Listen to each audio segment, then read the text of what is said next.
kembali lagi bersama gua di TTR TV. Nah, TTR itu adalah channel yang membahas tentang tutorial, tips, dan review otomotif, elektronik, maupun perangkat yang lainnya. Nah, kali ini gue akan ngebahas tentang sensor O2 atau sensor O2 pada kendaraan, khususnya sepeda motor Honda. Nah, sensor O2 itu adalah sensor yang menganalisa hasil pembakaran pada ruang bakar. Nah, dia akan memberikan signal berupa nilai volt pada ECU. Nah, normalnya nilainya dia akan berkisar 0 sampai 1 volt. Nah, di dalam sensor tersebut terdapat reaksi kimia yang mengubah kondisi pembakaran menjadi sebuah tegangan. Nah, kondisinya dibagi dalam dua interval. Yang pertama itu 0, sampai di bawah 0,5 volt. Itu artinya kondisi ruang bakar itu miskin atau terlalu irit. Nah, jika dalam kondisi tersebut, maka akan otomatis si ECU akan memerintahkan injektor untuk menyemprotkan bahan bakar lebih banyak untuk mengejar nilai AFR.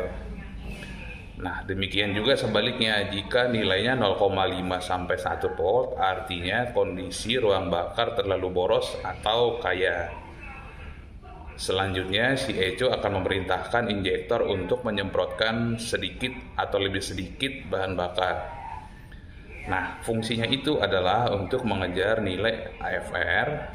Nilai AFR itu adalah campuran antara udara dan bahan bakar yang normalnya itu sekitar 13-an gitu.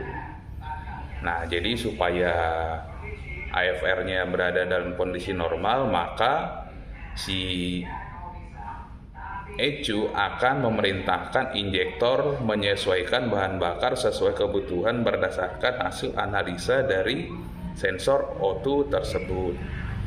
Nah, selanjutnya gue nanti akan jelaskan cara mengukur nilai volt menggunakan alat seadanya. Kita akan pakai ampermeter seperti ini dan seutas kabel seperti ini. Nah, kalau teman-teman punya alat scanner ya mungkin akan lebih mudah, tinggal colok pada DLC, nanti di situ akan muncul nilai volt pada sensor O2. Nah, jadi ini juga kita butuhkan pada saat analisa sepeda motor supaya kita tidak langsung mengejas misalnya ini sensor O2-nya rusak atau bermasalah. Jadi sebaiknya kita lakukan cek dulu secara mendetail apakah nilai sensor O2 tersebut masih normal atau rusak. Oke, nah pada sensor O2 kita juga bisa melakukan pengecekan atau penyetelan langsam. Bisa juga melakukan pengecekan tekanan full pump berdasarkan nilai volt pada sensor O2. Oke, selanjutnya langsung aja gue praktekin langkah-langkahnya, cara-caranya supaya kita paham. Nah, ini mungkin video ini khusus bagi pemula aja ya, yang ingin melakukan pengecekan pada kondisi sepeda motornya. Karena sepeda motor Honda ini ada beberapa penyakit atau gejala yang kalau dia digas dia berebet-berebet. Nah, setelah diriset sembuh, beberapa hari kambuh lagi. Atau ada juga yang kondisi awalnya berebet-berebet, nah ketika diriset tambah parah. Nah, itu juga sebetulnya kita bisa cek apakah full pumpnya, apakah sensor O2-nya, atau TPS-nya, atau cangklong businya, atau koilnya, atau EOT-nya. Nah, jadi sebaiknya kita itu harus cek satu persatu sebetulnya.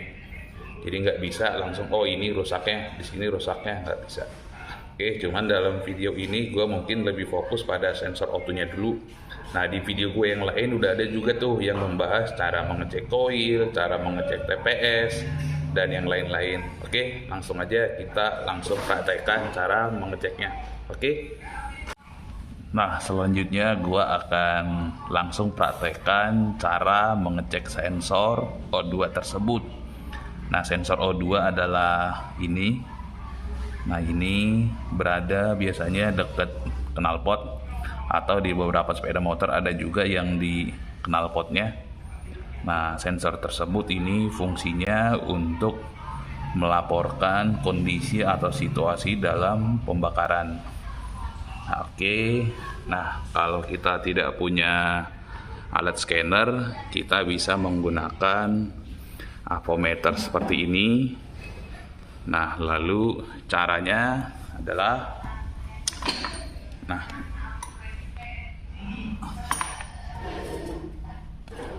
Nah, ini adalah kabel output yang dari sensor O2 yang dari bawah.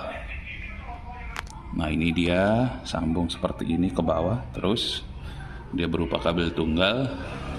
Nah, caranya karena gue di sini menggunakan avometer, berarti yang positifnya nanti akan gue sambungkan ke kabel si sensor O2-nya. Nah, caranya sebetulnya kalau mau langsung ditusuk ke sini juga bisa aja, cuman gua nggak melakukan itu biar kabelnya tidak terlukai. Jadi sengaja gua kupas kabel agak panjang seperti ini. Nanti ini akan gua sambungkan ke soketnya. Nah, supaya tidak melakukan atau tidak melukai kabel. Oke, nah ini gua sambung dulu ya. O2. Lalu bagian positif dari avometer gua sambungkan ke kabel sensor O2 tersebut seperti ini. Seperti ini ya. Oke. Lalu untuk yang negatifnya bisa kita sambungkan ke bagian negatif aki atau grounding. Nah, lalu si avometernya kita setting di bagian volt seperti ini. Lalu, nah ini kan AC. Nah, ini kita bisa rubah di sini supaya dia DC. Oke. Nah, selanjutnya kita bisa hidupkan sepeda motornya untuk melihat atau mengecek sensor O2-nya berfungsi atau tidak. Oke, langsung aja kita kontak on. Kita lakukan starter.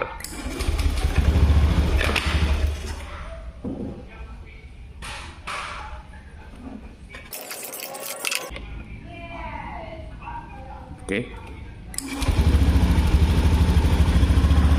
Nah, ini kabel yang merah sudah terhubung dengan kabel sensor O2. Lalu yang hitamnya sudah kita sambungkan ke negatif aki. Nah, lalu di sini kita bisa lihat nilai volt yang dihasilkan oleh sensor O2 tersebut. Nah, ini dia lazimnya kalau sensor O2-nya masih normal, maka nilainya dia akan naik turun. Nah, seperti ini. Normalnya dia antara 0 sampai 1 volt. Nah, ini kita bisa coba. Oke, coba gua gas naik turun. Oke, nah ini dia dalam kondisi normal. Sensor O2 akan memberikan signal atau nilai volt yang berubah-ubah yang berkisar antara 0 sampai 1 volt. Dua gas sepertinya kawan-kawan.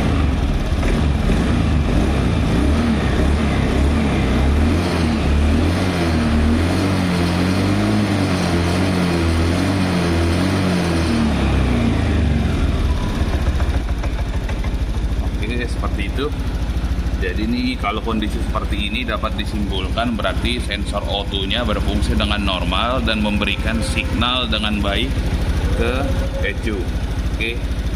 Nah, ini juga sekaligus juga bisa ini kita jadikan untuk melakukan setel langsam. Nah, seperti ini. Oke.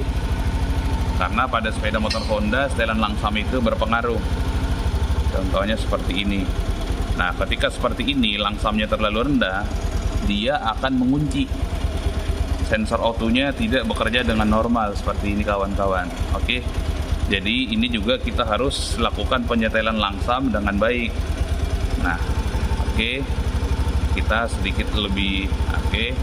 Nah, kalau kita punya alat scanner ini kita bisa setting di sekitar 1000 rpm mungkin.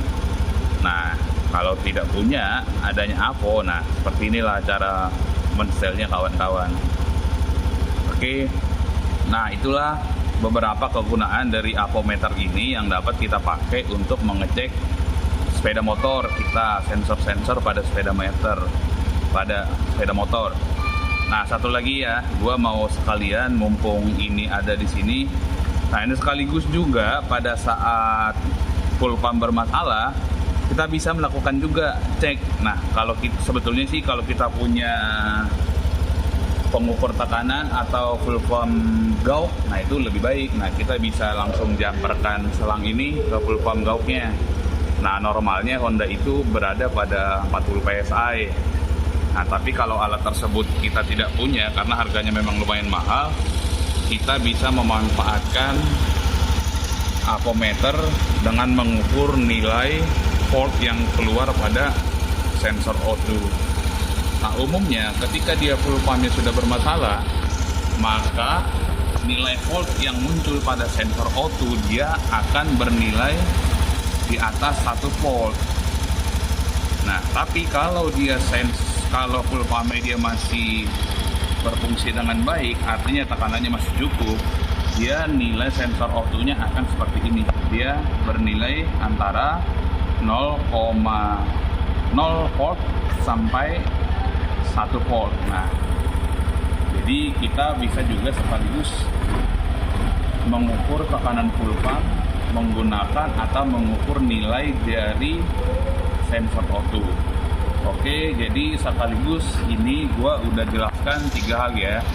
Yang pertama tadi cara melihat atau mengecek sensor O2-nya masih berfungsi dengan baik apa enggak.